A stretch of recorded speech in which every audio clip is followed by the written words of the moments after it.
You're listening to the X-Zone Broadcast Network, www.xzbn.net. Radio's authority on the world of the paranormal and the science of parapsychology, celebrating 25 years of broadcasting around the world and to the great beyond.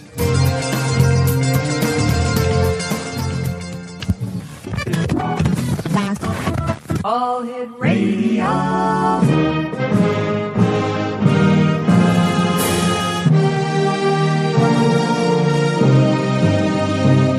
Welcome to the X-Zone, a place where fact is fiction and fiction is reality. Now, here's your host, Rob McConnell.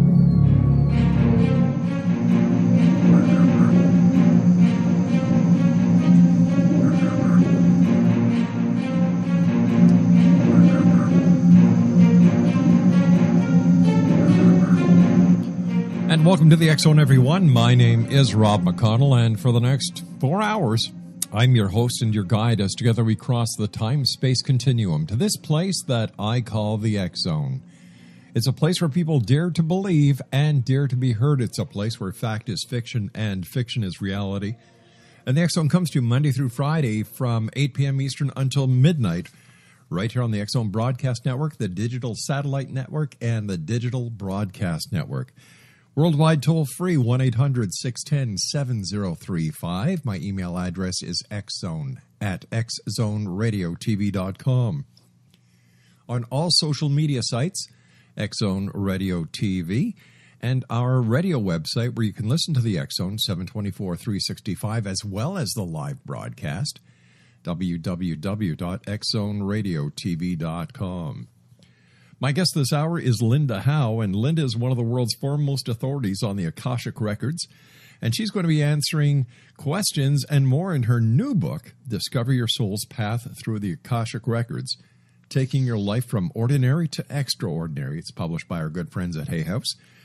Linda provides new insights into this mysterious realm of spiritual exploration, first popularized by Edgar Cayce, who is also known as the Sleeping Prophet for modern-day seekers. Now, it is said that the Akashic, or the Akasha, the energetic history of the soul, exists all around us. Linda provides readers with unique ways to shift their consciousness, find healing, and positively transform their lives from tapping into the vast energetic library of the Akashic realm through her prosperity methodology for consciousness access. Joining me now is Linda Howe. And Linda, welcome to the X-Zone. Oh, thank you so much, Rob. It's wonderful to be here. So tell me, Linda, what was it that happened in your life that brought you to the point where now you access this wealth of information known as the Akashic Records?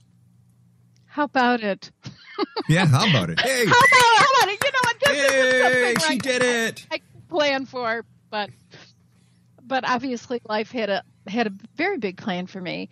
I'll tell you what, I'm from Chicago, and I have certainly lived in some ways a very ordinary life. Mm-hmm. And underneath it, I've always been very aware that there is so much more going on than meets the eye. And I grew up with that awareness, and I carried it with me, and I got through college, and I got a wonderful job, and I woke up one day, and I had everything in my life that I thought I wanted. Right? It looked terrific, and I have to tell you, it left me cold, like empty inside. And so I prayed the desperate prayer, right? I was like, oh, my God, if there's anything out there, please help me. Mm-hmm. Well, lo and behold, within short order, I did experience a riveting transformational moment. And in this moment, I became very clear that I am one with all of life. But it was even bigger than that. And it only took, I'm sure it was 30 seconds. But the other thing that was so interesting, in this moment, I had a very distinct sense of being completely known, almost like you could see through me, see into me, and at the same time, completely loved. Now, I was 24 when that happened. I am now 61, and I want you to know I I have yet to grow into that. The awareness was so profound. And it set me off on my path. I was 24 and off I went because I realized whatever this is, I really want this in my life. I couldn't go back to pretending that life is just what we see. And I did spend the next, from 24 to 40, I was on the search. And I did everything and had a wonderful time, right? I tried all kinds of things, all kinds of religions and self-help. But I kept going back to, there has to be a way to revisit or to maybe capture that experience that I had had. Well, lo and behold, I was on a panel talking about shamanism, and there was a woman talking about the Akashic Records. And I have to tell you something, Rob. She was a very nice lady, but she was very, she seemed, first of all, very holy, very esoteric. I thought, well, I can never do this, right? But I thought, whatever this word Akashic is, I'm from Chicago. We don't use words like Akasha, right? Because it's a Sanskrit word. It means primary substance, that from which all things are formed. Anyway, I went to her class because I was captivated by this word. I thought, I have to find out what this is. And followed the instructions and opened the records. And I had, at that time, an experience that was so close. It was the closest to the moment I had at the age of 24. It was like the whole thing opened up to me again. And I realized it was the records. And so I started doing this. That was 1994. Okay. And I shifted. At that time, I had a practice of doing shamanic healing with people. I stopped it all and moved into the records. And it was almost as if the light had come to get me. And I was able to recognize it. And I began to follow it. So I started working in the records with people one-on-one. Right. And by 1996, I was teaching. And in 2001, I got the prayer, actually, that's in the book. It's the pathway prayer process to access the heart of the records. And here we are now. It's 2015. It's, I'm 3 books into this. And do you know what's really fascinating to me is that, when I first started working in this, one of the most powerful understandings that came to me was that this is an infinite spiritual resource. So, Rob, I thought I knew what that meant. I didn't, because here I am. I'm working on my 4th book. It's like it is a realm that continues to reveal itself. The more I work in it, the deeper it gets, the wider it gets. It's as if there's no end to it, and there isn't, because it is the corresponding energy body of the soul, right? It travels along with us. And so it's always expanding. It is progressive, and it's completely available. So that's actually the short version of a very long and winding story that has been, as the path often is. You know that. Sure. Yeah. What is the origin of the Akashic Records? Where did it start? Who started it? How long have they been there? Okay. Do you know? That's a great question. And you know what? The truth is, I'm not sure of that answer. Why not? But Why not? You're an expert. Shouldn't you know the beginning instead of just getting on midway on the train and saying, "All right, take me to downtown Toronto"? Here's what I understand. Okay. Way I understand it is this: the Akashic record is the vibrational archive of the soul. So at the point of inception of the soul, the one soul that we all are, the collective soul, right? That is the point of origin of the Akasha. However, the recognition of the Akashic record is noted in most traditional religions. It's certainly referred to, Akasha, it's a Sanskrit word. You find references to it in Eastern religions, you also find references to it. Actually, I talk about this a lot in my first book, which is How to Read the Akashic Records.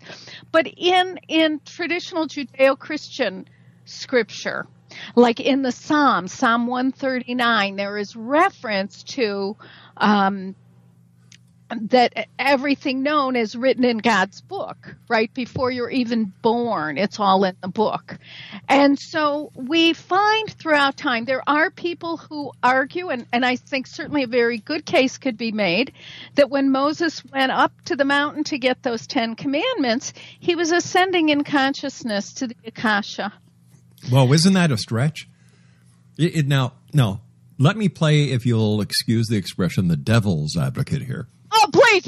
Okay. All right. Here, so are you telling me you're actually trying to tie in Moses going up to the mountain, coming down with the 10 Commandments, that he didn't actually go to God, but he opened up the Akashic Records? I think that he went up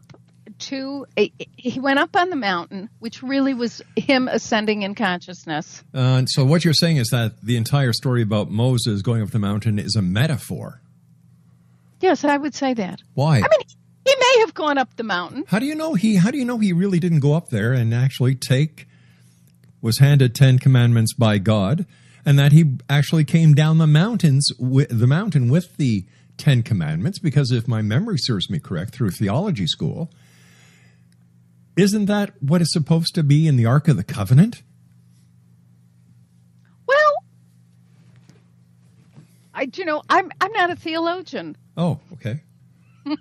So I don't have to look at it that way. But wait a sec. The majority of the world looks at it that way. Yes, that's true. And if it wasn't that way, why wouldn't the world look at it as, metaphorically speaking, Moses went up the mountain, but what he did was he actually opened up his consciousness to the Akashic Records? Hello? Yes. So what are you asking me? I'm challenging your theory. Oh, okay. And I've given you my side of my proof, and I'm waiting to hear yours. Do you know what? I don't have anything to say about that, really. All right. I mean, I'm not, I'm introducing a possibility. Now, if it resonates, that's fine. And if not, that's fine too. It's all right. Gotcha. And I also know, see, it's a possibility. Sure. And I think one of the things that's really one of the great opportunities of our time are to actually look at some of the things we have held to be true for a long time, right, and to begin to see them, or to consider the possibility that there are other interpretations. It is really the great privilege of the New Age. Or as I like to say, the age of the doubting Thomas. I like that. You can use it. Okay, thank you. You're welcome. I understand where you're coming from, and there are a lot of things in every belief philosophy that are questionable. I'm not doubting that at all.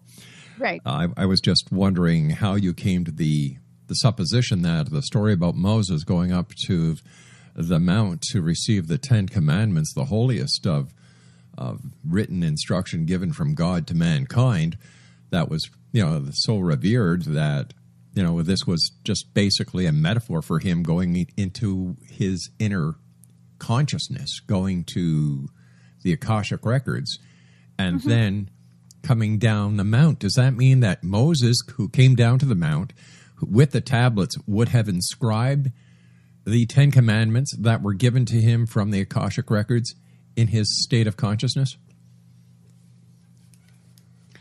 Well, do you know what? I mean, I really, it was a long time ago. I can't remember. Listen, I certainly am not. I certainly am not implying that you or I were there. No. I know. But there are many people who bring through, for the greater good, Mm-hmm. they have these, they enter these experiences Yeah. of expanded awareness, Sure. and they do write things down, or Mhm. someone else writes them down. Mm-hmm. Right? We have a lot of holy books. I actually, when I think of like Edgar Cayce, who worked in the records in the last century, Yeah. right? When Edgar Cayce worked in the records, he was in an unconscious trance, and someone else took notes. And that was the way, the wisdom Mhm. and the teachings were transmitted at the time. So I think at different times, depending on different circumstances and the constitution of the people involved and Right. the needs of the population, I think the means of transmission can be modified, and often are. All right. Now, earlier you said that we are all part of the singular soul. Am I correct? Yes. All right. Now, if we're all part of the singular soul, wouldn't we all have access to the same information? And would this controversy within every religious philosophy about what is right, what is wrong, would we not all have access to that, therefore eradicating these for any discrepancies that we may come up with? Wouldn't everybody know the same story? Wouldn't everybody know the same ending if we're part of the same soul? Well, all right. We're part of the same soul, but here's where the difference is. The difference is in our levels of awareness. That's where the work is, right? That's where the expansion, that's where the developmental activity takes place. Mm-hmm. Because there are many people who have tremendous awareness. There are others who have dim awareness, right? We know this. There's progressive awareness occurring. And so what seems to happen is that people who are in the same range of awareness tend to find one another, Mm-hmm. right? And congregate around shared understandings and interpretations. So let me just put it very simply for our listeners. Birds of a feather flock together. That's right. All right, next.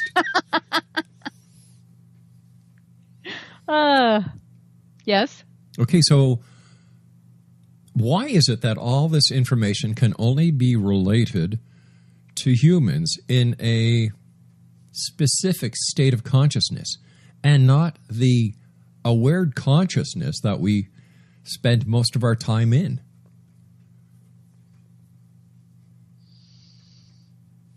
Okay.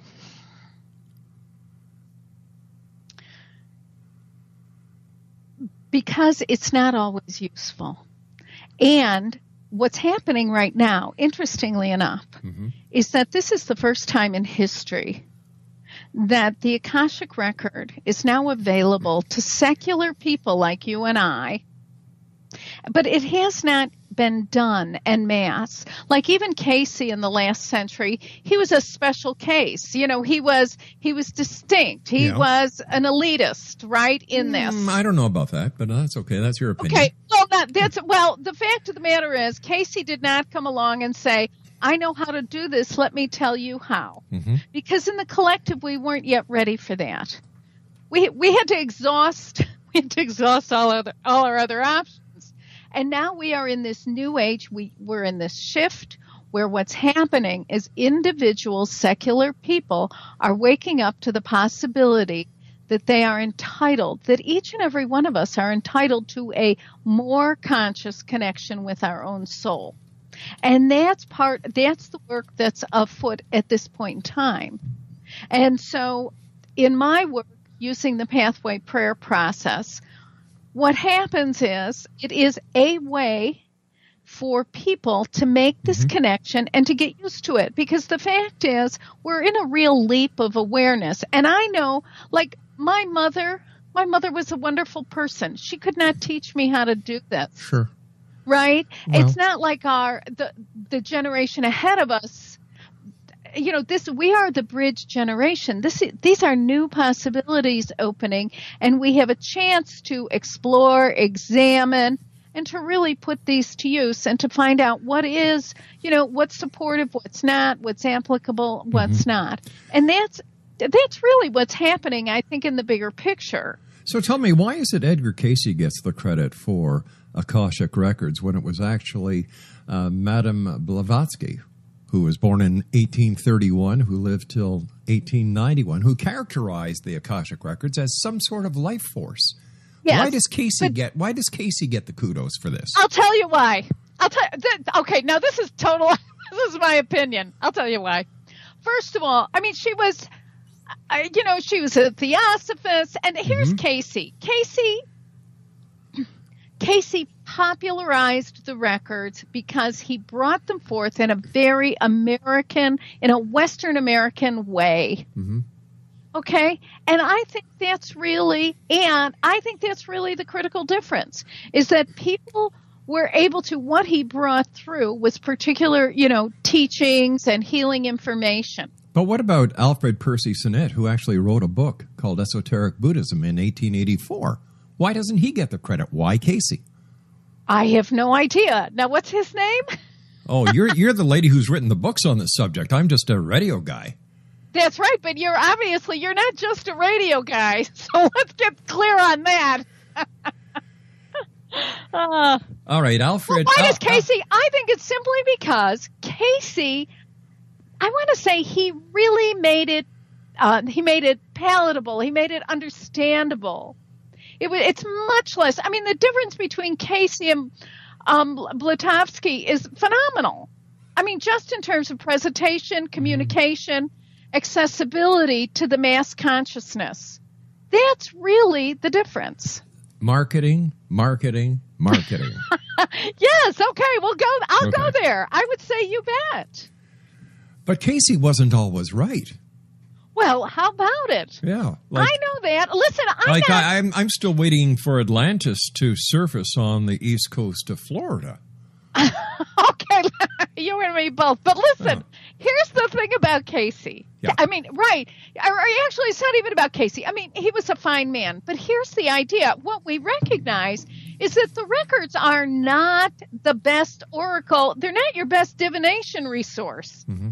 They're just not, because what the record is, it's the archive of the soul, right? And it's not necessarily prophetic. It's much more about possibilities and probabilities than about like absolutelys. And that is, and I think that's really a critical difference. It is not a psychic dimension, but it is a spiritual dimension. And in spiritual awareness, we often catch prophetic glimpses. But that is very different than, it's very different than divination, fortune telling. And I think that, I mean, certainly it's fascinating and fun, but I have to tell you, for my time and my money, I really would not use the records for predictions. I use them much more to explore, who am I? What are the intentions and the purposes of my soul in this lifetime? How can I live in alignment with my soul and express these truths? I mean, in practice, the record, it's a convergence zone, right? Of love and wisdom and power. And it's completely safe. It's governed by these absolutes, which are fear not, and judge not, and resist not. Mm-hmm. So within that context, what happens, we move into this state so that those deep inner truths embedded, truly infused in the soul of our being, there's space for those to arise and for us to recognize them, right? And then corresponding truths, resonant corresponding truths out in life also come into focus for us. So that's a lot different than, predicting Atlantis, showing up in Florida. It wasn't I who made that prediction. It was Edgar Cayce who made that prediction. I know, but see, I'm not even a student of Edgar Cayce. And yet you're giving him all the kudos where there were people before him. I'm saying he popularized it. Okay, marketing. He popularized the records in the West, is really what he did. All right, so let me ask you this. Let me ask you this. Please. Ask me anything, Rob. All right, I intend to. I know you do. All right, let's have it. All right, I'm ready. Can you tell me that if he popularized the Akashic Records throughout the West, why isn't everybody clamoring to use them? I'll tell you why. I don't know. Okay. I don't know the answer to that. But I'll tell you what. I think part of it is that his work was within a time when there were special individuals, right? That, see, he was able to make this connection with his own records, right? And to do this work, bring forth a tremendous amount of wisdom. His prophecies are certainly faulty, but he was able to do that. Now, at that time, he was in an unconscious trance, right? And someone else was taking notes. So he didn't have a lot of authority over the process. That was in 1940s, 50s. And now here we are, it's 2015, and we are in a time when one of the primary shifts with regard to the records in the last how many years is that now we can work in the records and be conscious, right? Conscious, deliberate, and responsible.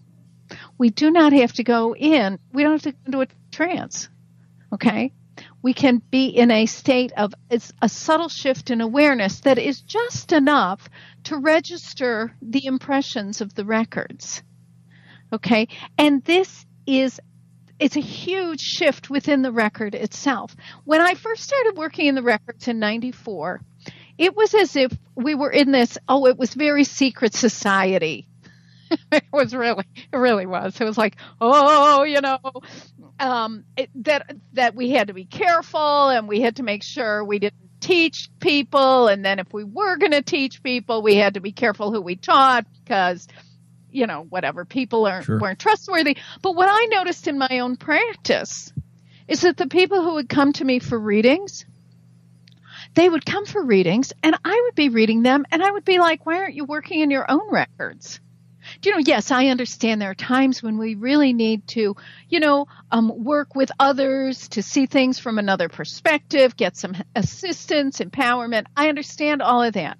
But when people would come back a few months later, just because they wanted some more of this perspective, I thought, this is not right. And I took this into my own records and I said, what's up? And certainly, and then really the progression was moving toward making the records available to anyone who with the desire. Now, the fact is not everybody really wants to work in their records. They don't have to.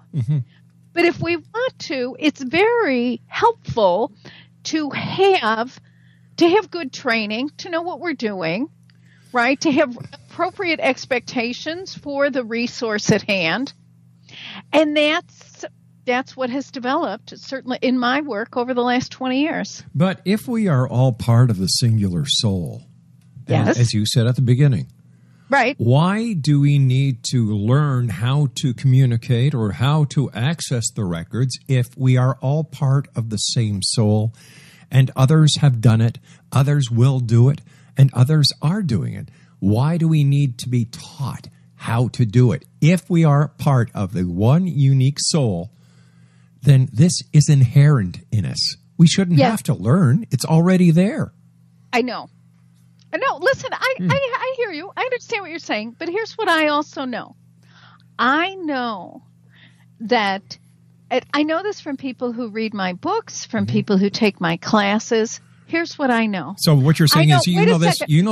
No. You know this from the people who desire the knowledge. Right. Okay. Here's my observation. My observation is anyone who has that internal prompting, right? And that's really what it is. It's, we can call it the call of the soul, but it's an internal prompting that says, know me more, right? Know me greater. There is more, like that. Okay. So when people move in this direction, because it is the first time that secular people, like regular people, have have this opportunity to explore their own spirituality in this way, it's the practice itself is new. Now, will people get there? Absolutely. Actually, most of the people who train with me, they come to my classes, what almost everyone says is, oh, it's so familiar. I say, of course it's familiar. It's your own soul.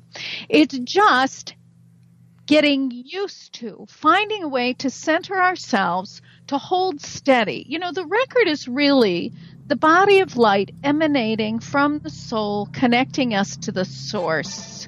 And what it does in practice is holds us steady as we awaken. All right, Linda, you and I have to take our news break at the bottom of the hour. Exonation Linda Howe is our special guest this hour.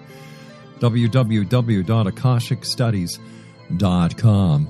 My name is Rob McConnell. This is the X Zone, a place where people dare to believe and dare to be heard. Once again, Linda Howe is our guest. The name of her new book, Discover Your Soul's Path Through the Akashic Records, Taking Your Life from Ordinary to Extraordinary. I'll be back on the other side of this 4 or 5 minute break as we continue here in the X Zone from our broadcast center in Hamilton, Ontario, Canada. Don't go away.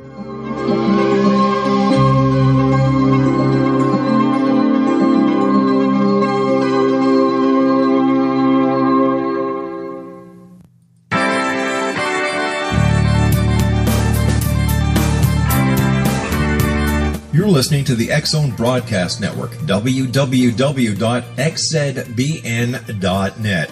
Radio's authority on the world of the paranormal and the science of parapsychology, celebrating 25 years of broadcasting around the world and to the great beyond.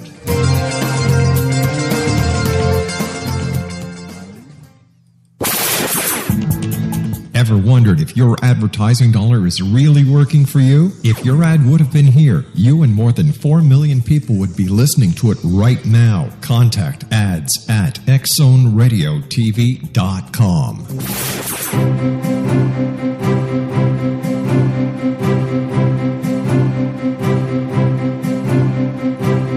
While science pursues fact, magic accesses the quantum level, bridging random facts to form truth.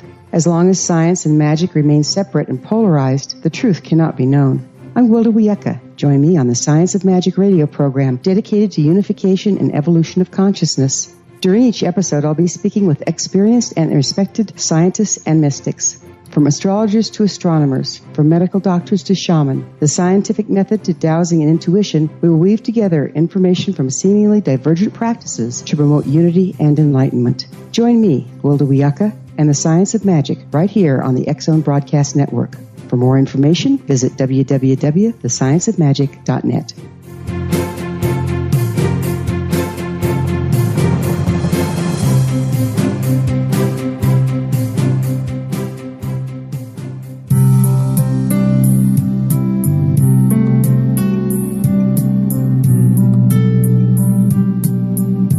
What if Jesus came back now and insisted that we listen to him? How would the world be different if Christians really followed the Gospels? For 2,000 years, we've been practicing a religion. Now it's finally time to get it right. Read Liberating Jesus, new from Roberta Grimes. Meet the Jesus you never knew. Roberta uses afterlife evidence and biblical analysis to prove that Jesus is exactly right. Learning the lessons that he came to teach is the reason we are born at all. Roberta says he has come back now to insist that we actually listen to him so we can begin to use his teachings to unite and transform the world. Liberating Jesus wherever books are sold. Jesus has the answers, and it's not too late. Roberta blogs and answers questions at robertagrimes.com.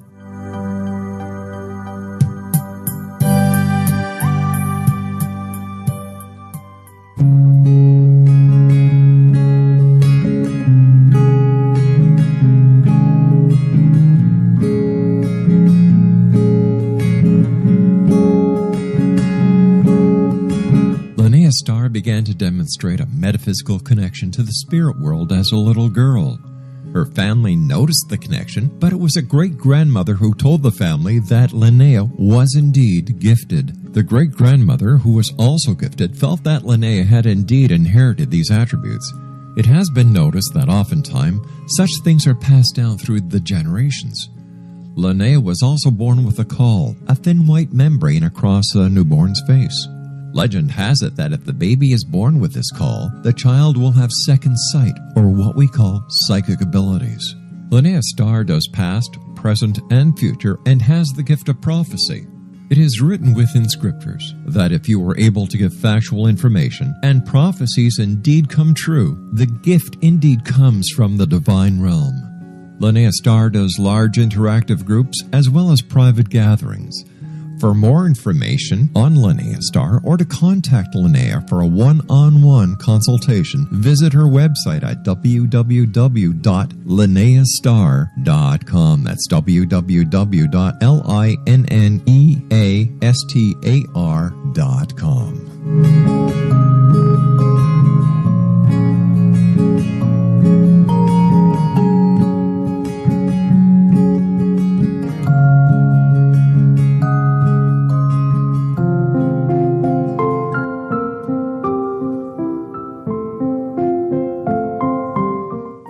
Dr. Carl O. Helvey, founder, president of a new cancer foundation focusing on evidence-based physical, mental, and spiritual interventions, including natural cancer cures, prayer, meditation, affirmations, nutrition, and other related holistic cancer prevention and cure modalities.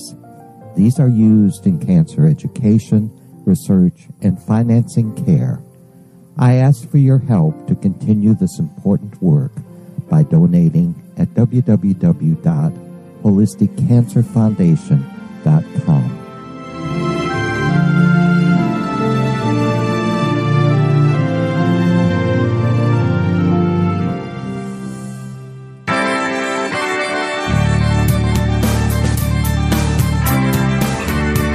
You're listening to the X-Zone Broadcast Network, www.xzbn.net.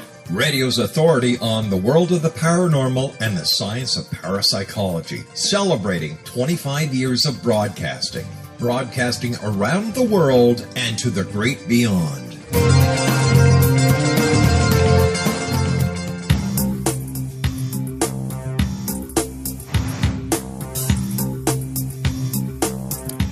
Welcome back, everyone. Listen, I've got some great news for you people listening tonight around the world here on the X-Zone Radio Show on the X-Zone Broadcast Network, the Digital Broadcast Network, and, of course, the Digital Satellite Network. As you know, earlier this year, we finished production of the first season of the X-Zone TV show. During the first season, I interviewed people like Michael Horn, Stephen Bassett, Dr. Joe Mara, and the list goes on. 13 episodes. We are making them now available after our broadcast obligations have been completed. They're on our YouTube channel, youtube.com/X-Zone Radio TV. Go over there, be our guest, take a look at them, and see what we've done. If you haven't already viewed the shows on your local TV station or on your satellite provider, now's the chance. This is being brought to you by the X-Zone Radio Show, and you know, it's our obligation to get this information out to you. We're not here to force feed you. We're not here to tell you what to think, what to say. We just bring you challenging interviews because that's what we're here for, is to challenge. If people have strong enough beliefs to say something, well, it's up to us in the media to challenge and to vet, as they say on CNN, like they're doing to Dr. Ben Carson. They're vetting him because he's made a lot of comments that have turned out not to be true. And he's based his entire presidential campaign on him being this self-righteous individual who took a baseball bat to his mother, who hit somebody in the face with a lock, and who he went to stab somebody in the stomach, and the belt buckle apparently saved it, and saved him, and, these other things. But then he says, God intervened. Well, okay, this is great. But when none of these stories are true, Would you want him to be president of the United States? Somebody who has one hell of a temper, who lies, who fabricates, and then he's given a free ticket because God intervened. Personally, I think it was another voice in another part of his head that intervened. But anyway, who am I to intervene with the workings of the human mind or the great above for that matter? Anyway, check it out, youtube.com/X-Zone Radio TV. My guest this hour is a lady who believes, and I can tell she believes because I've been giving her some pretty hard questions, challenging her, because there's got to be the truth out there, and I believe that she believes that she's got the truth. And you know what? I commend you for that, Linda. I really do. Oh. It's nice to see somebody sticking up for what they believe and not backing down. Because in today's society, you well know this, my dear, there's a lot of charlatans out there. Mm-hmm. There's a lot of people taking advantage of people who are so perplexed by this world we live in these days, who are getting bombarded with microwaves, radio frequencies. The electromagnetic fields are being distorted. You've got political unrest all over the place, and people are saying, what do I do? Where do I go? How do I cope? Mm-hmm. And there's many people out there who are giving them a placebo. I don't believe you're giving anybody a placebo. I believe that you're giving people away. So that's why I was a little hard on you. Oh, thank you. See, I do like you. No, I know you do. Do you know, I actually know that. I don't have any. I'm good. I feel like we're good. I know we are. Yes. And I appreciate, I appreciate the fact that you, you're the interview. This is your show. This is your interview. And you know who your listeners are, and you know who your people are, and you're asking the questions that you know they want someone to ask. And I really appreciate that. Well, thank you, dear. So I thank you. No, I thank you. Okay, well, thank us both. I thanked you first. Okay.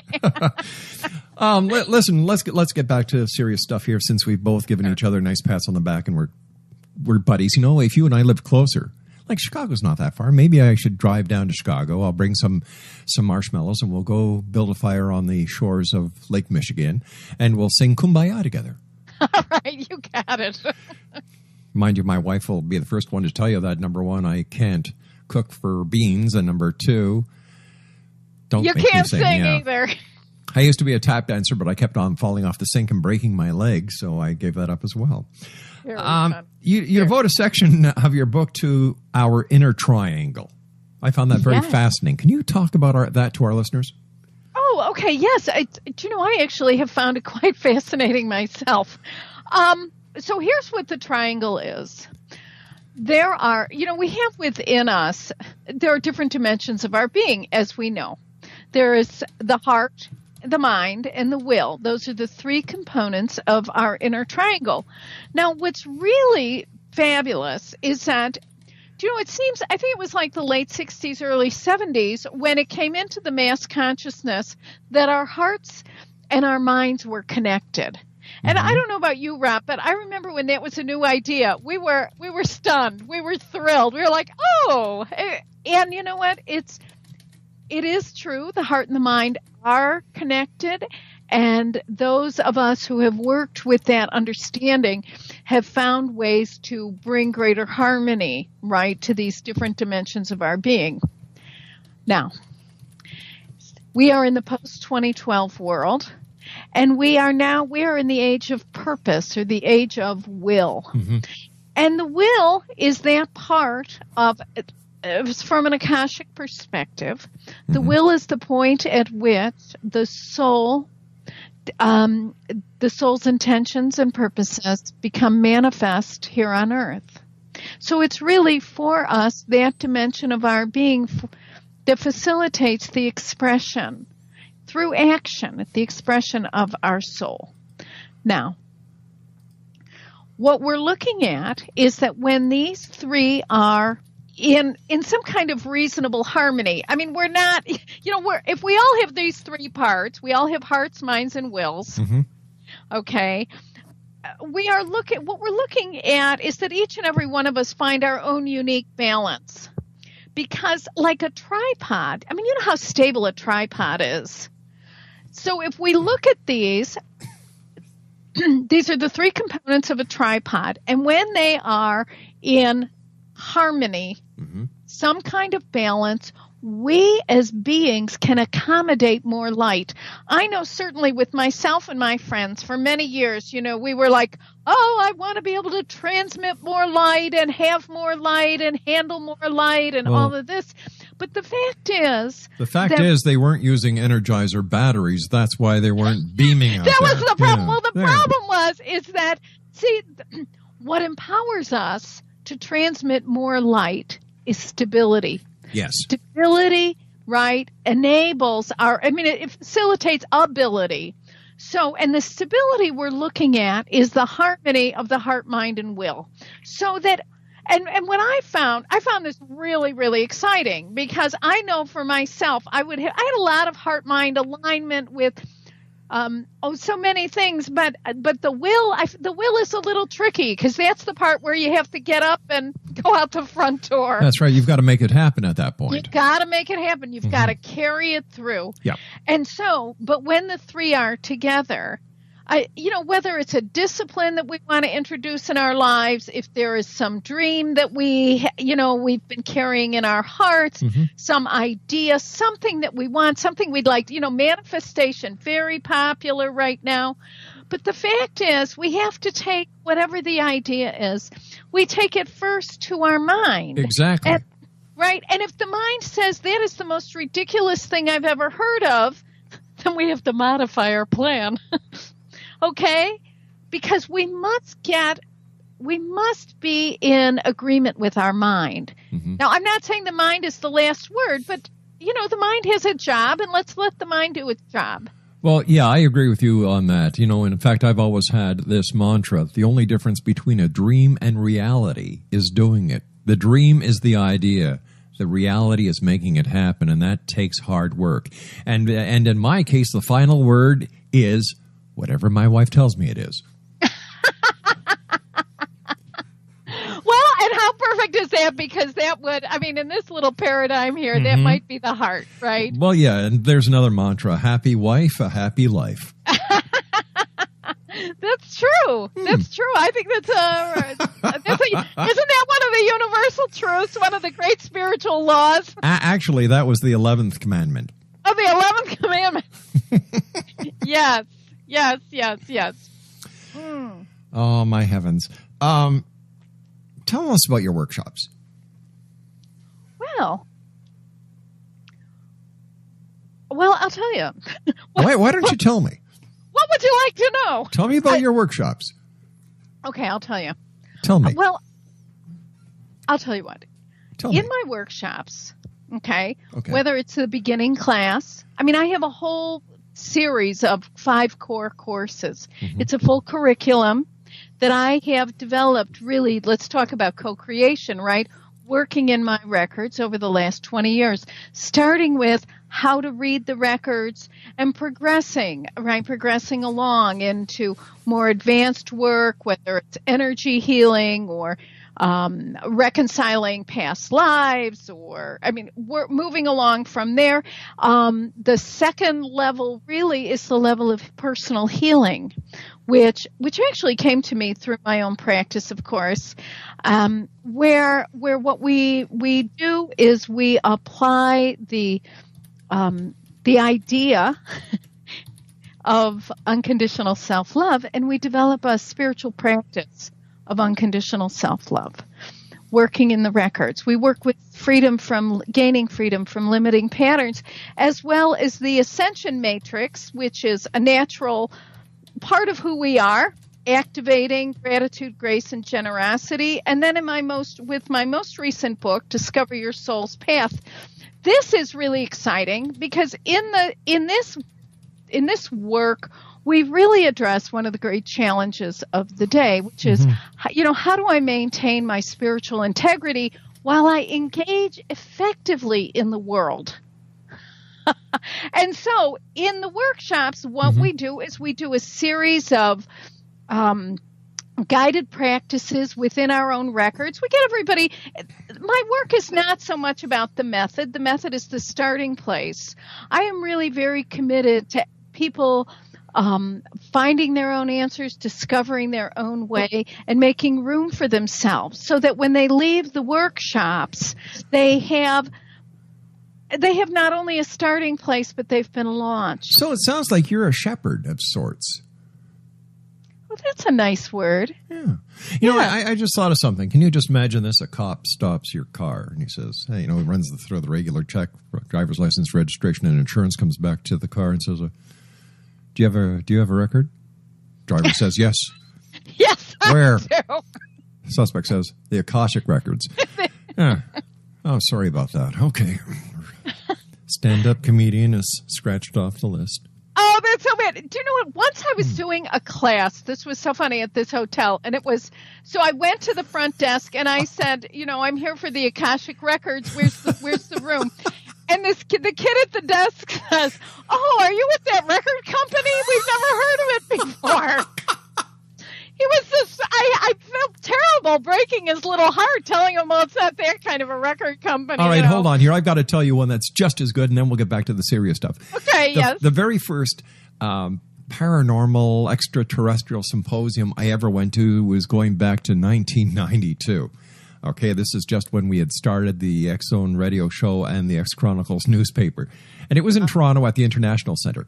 My buddy, my best friend, Marty McLean, Kate was with me, and we had come early because we drove all the way from St. Catharines to northern Toronto, and we got there, and at the back they had a coffee area for all the exhibitors. So we walk in there, and there were about 15 psychics sitting down at the table, right? And we walked in, and the first thing I heard was one psychic say to the other, so do you think we're going to be busy today? Stop! I love it. Oh, like that. You can't. Johnny Carson could not buy that material. No, you couldn't. You can't make that stuff up, right? And this is where I agree with you 100% when you were talking earlier about psychics, compared to mystics, because there is quite a difference. Quite a difference. And this is something that I appreciate because I've had so many psychics on this show over the past 25 years. Not one reading has ever happened. I know. Like, guys, you should have hit something by now.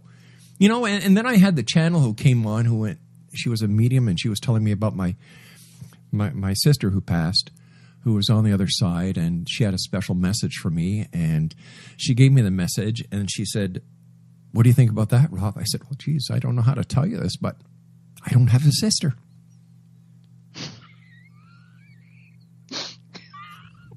Oh, this is bad. But see, that's so bad. Oh, my heart goes out to her. My heart doesn't go out to her. Oh, I did. No, but you know what? I'd like to say something here. You don't mind? No, not at all. You know what, Rob? Listen. You know what? See, I think one of the greatest confusions, and I know I certainly fell prey to it myself. One of the greatest confusions in the New Age was somewhere along the line, we got the idea that psychic was spiritual.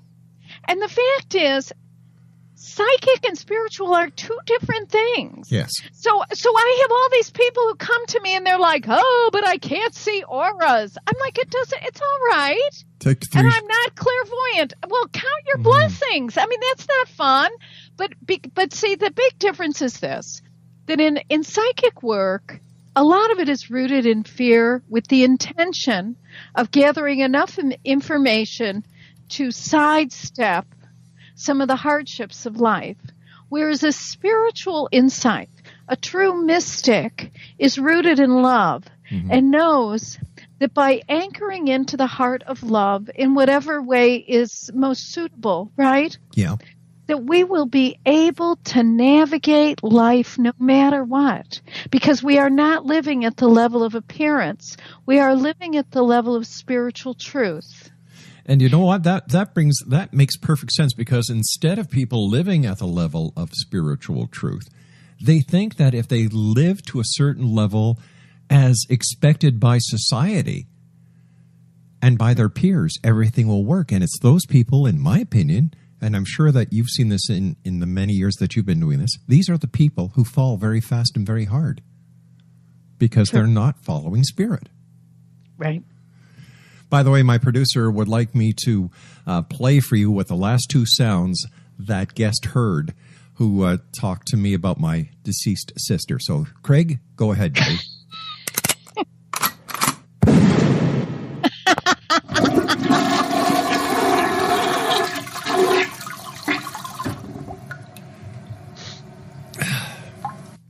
She didn't see that coming.